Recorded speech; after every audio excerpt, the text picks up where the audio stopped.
Hello everyone! Welcome sa aking YouTube channel. Sa ating mga senior citizen dyan guys, nakaregister na ba kayo sa National Commission of Senior Citizens sa kanilang website? Sa mga hindi pa nakaregister guys, mag-register na kayo dahil base po sa update ng Universal Social Pension last May 21, sinabi po doon guys na ang panukalang batas ay naglalayong ilipat po ng pamamahala, no? From DSWD sa Department of Social Welfare and Development to National Commission of Senior Citizen or NCSC.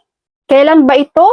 Within 3 years guys. So sa loob lang ng 3 years, ililipat daw po ang pamamahala ng programang Universal Social Pension from DSWD to NCSC.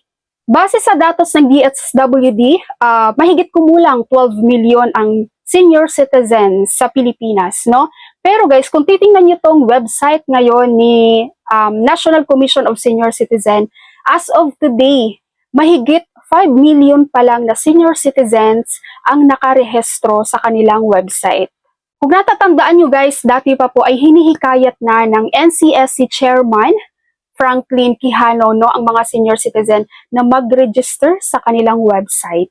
Kaya sa mga hindi pa nakarehestro guys sa NCSC, huwag nyo nang hintayin pa na magsabi ang gobyerno na ilipat na sa National Commission of Senior Citizen ang Universal, di ba? So ngayon pa lang guys, ngayon pa lang na may time pa kayo, mag-register na po kayo sa kanilang NCSC website. So meron akong separate video nito guys, may tutorial ako kung paano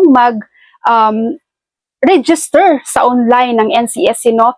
Ang link po ng video ilalagay, i-pinned comment ko po dito para maklik nyo agad yung link at yun po ang sundan nyo guys kung paano mag-register.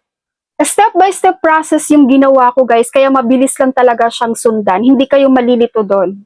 Okay, so that's all for my video for today. Keep tuned in dito sa aking YouTube channel para maging updated kayo sa mga informations na dapat alam nyo. Thank you so much for watching everyone. God bless you.